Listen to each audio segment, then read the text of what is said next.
د پخوا زمانی د یو کلی کیسه ده.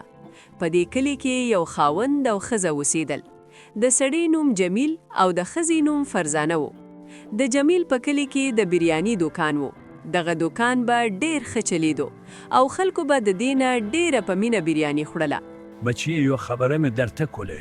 وایې کنه بابا. ما وی بچی چې ستا بریاني هم ډېره خوندوره دی. کې دې سره د سموسو کار شروع کړو نو ډېر به شوی. او د بابا په دې خبره جمیل لږ سوچ وکړل خو خبره یې خوښه شوه. یاره بابا رښتیا خبره ده سمه ده کور ته به مشوره وکړم نو شروع به کړم. او د شپې د جمیل ښځه فرزانه لګیا وه سالنې پخول. السلام علیکم. وعلیکم سلام. ای ښځې یوه خبره مې درته کولې. وایې سریه څه خبره ده؟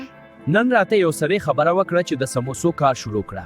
او په دې ټول کلی کې د کریانې لپاره صرف یو دوکان وو او هغه د ګل رحمان وو. لږ ورسته جمیل د هغه دوکان ته راغی. السلام علیکم. وعلیکم سلام. روره د سموسو د وړو په 100 روپۍ کیلو تاسو خرڅوي؟ په 500 روپۍ کیلو دي. زه د سموسو کار شروع کوم روزانه به درنه اخلم ریټ به هم راته شره کړې او اوړه به هم راته شره کړې. او دغه شان جمیل د بریاني سره د سموسو کار هم شروع کړو او په 500 روپۍ سموسه ورکوي. السلام علیکم روره یو 5 سموسې راکړې.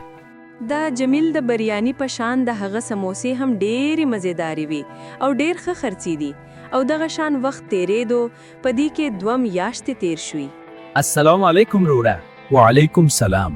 راکړه روره یو 5 کیلو اوړه. در به کم هو د ریټ پته درته شته نکنه روره ولې اوړه ګران شول چې وکنه ریټ اوچت شو او اوس په 1000 روپۍ کیلو دی.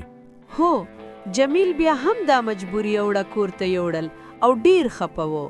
ولې سریه ولې داسې پریشان یې څه چل دی ولې؟ ما دا وګوره اوړه ګران شول په 500 روپۍ کیلو اوس په 1000 روپۍ کیلو شول زه خو په 50 روپۍ سموسه خرڅوم دا خو ماته ګټه نه کوي. ته دومره ټینشن ولې کوې سریه؟ نو ټینشن به کوم نه اوس به 250 کوم نو یې سریه اوس په 50 روپۍ ما خرچه وکنه اوس په 100 روپۍ خرڅه کوکنه. او دغه شان په سبا جمیل د سموسو ریټ 100 روپۍ لګولې وو خو ټوله ورخ کې ترې یو سموسه هم خرڅ نشو.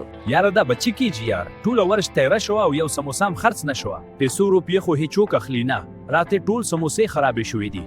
جمیل هغه ټول خراب شوي سموسې د سیند غاړې ته یوړل هلته یې وغورځول خو هلته یې ذهن ته یو پلان راغی.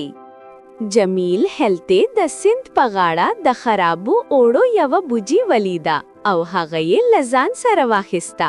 ای ښځې راشه کنه دا وګور. ولې سریه بیا چې چل دی او دا څه دی؟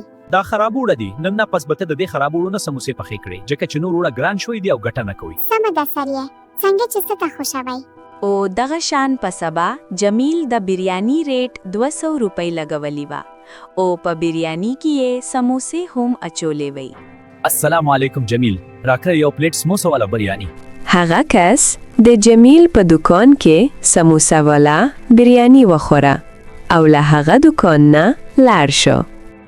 هو په سبا هغه کس بیا د جمیل دکان ته راغی او حالت یې خراب شوی و. ای لکه جمیله پرون چې مې ستنه بریاني خوړلې ده دغې نه پس مې حالت خراب شوی دی. دا چې وایي یاره بریاني خو سمه وه ته داسې وکړه جان ډاکټر ته شویه او کنه یار بس ډاکټر ته به ورشم. هو هغه کس لږ سوچ وکړ چې څه چل دی او د ډاکټر پر ځای تاڼې ته لاړ شو. سلام علیکم ایس ایچ او صاحب ما ته یو مسله ده پرون مې د جمیل بریاني والا نه بریاني خوړلې او دغې نه پس مې حالت خراب شوی دی. او دغه شان هغه ایس ایچ او ته ټوله کیسه وکړه او بل طرف ته جمیل په کور کې د ښځې سره ولاړ و. ښځې بریاني پخوله او لږ ساعته پس هغه کس او ایس ایچ او راغلل. دا وګورئ ایس ایچ او صاحب دا دواره شته چې خاوند په خلکو باندې د خرابو سموسو بریاني خوري. تاسو دواره زه گرفتاروم تاسو په خلکو باندې خراب خوراک خرچوئ. او لدی وروسته جمیل او د هغه ښځه حوالات کې بند کړل او سزا یې ورکړه. او په سبا جمیل د بریاني ریټ 150 روپۍ لګولې وو او صرف بریاني یې خرڅولې. السلام علیکم جمیله یو پلیټ بریاني راکړه. وعلیکم سلام مکو هلکا بیا به دې خیټه خراب شي.